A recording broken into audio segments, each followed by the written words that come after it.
बिस्मिल्लाहिर्रहमानिर्रहीम अस्सलाम वालेकुम रहमतुल्लाहि व बरकातुहू। नाज़रीन हकीम हाफिज़ मोहम्मद वैस बासी आपकी खिदमत में हाजिर हूँ। उम्मीद करता हूँ तमाम दोस्त अहबाब खैर वाफियत के साथ होंगे।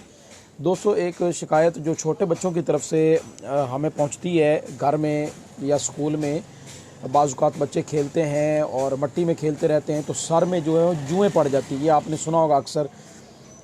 स्कूल में बच्चे एक दूसरे के साथ खेलते हैं, मिल के बैठते हैं, सर के साथ सर जोड़ के बैठ जाते हैं तो अक्सर एक बच्चे से दूसरे बच्चे को जो है वो सर में जुएँ पड़ जाती हैं और घर में फिर वो बच्चे इकट्ठे सोते हैं तो एक से दूसरे को फिर ये मामला जो है बहुत डिस्टर्ब और बच्चे वो सर खुजाते हुए नज़र आते हैं।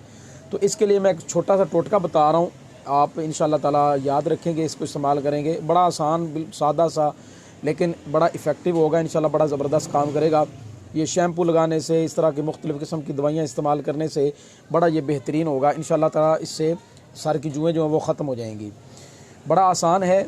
तो आप इस तरह करेंगे, एक मुट्ठी आप ले लें नीम के पत्ते, उनको अच्छी तरह धो लें, उनकी मिट्टी जो है गर्दो गुबार जो वो साफ़ हो जाए।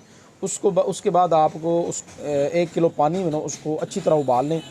आपने उसका यानी कावा तैयार करना है, 2-4 उबाल उसका अच्छी तरीके से आने दें और उसके बाद आप उसको उतार लें, छान लें, पत्ते आप ज़ाया कर दें और जो वो पानी होगा ना, बच्चे को वैसे नहलाएं आप। जब नहलाएं तो बच्चे का जो वो सर है उस पानी के साथ आप उसके सर को धोएं तो इंशाअल्लाह तबारक व तआला आप देखेंगे कि बच्चे के सर की जो तमाम की तमाम जुएँ वो इंशाअल्लाह ख़त्म हो जाएंगी। तो ये एक छोटा सा टोटका था। तो मैंने सोचा, पिछले दिनों एक बच्चे के साथ ये मामला था तो मैंने उनको बताया। मैंने कहा चलो इस हवाले से वीडियो भी बना दें ताकि अगर किसी घर में बच्चे के साथ इस तरह का कोई मामला हो तो ये आसान सा टोटका है, बिल्कुल घरेलू, तो ये आप कर सकते हैं इंशाअल्लाह ताला। इससे बच्चे का जो सर खुजाने वाला मामला है, जुएँ वगैरह जो है वो ख़त्म हो जाएंगी। वीडियोज़ को लाइक, कमेंट और शेयर जो है वो लाजमी किया करें ताकि दूसरे दोस्त अहबाब का भी फ़ायदा हो। अस्सलाम वालेकुम रहमतुल्लाहि व बरकातुहू।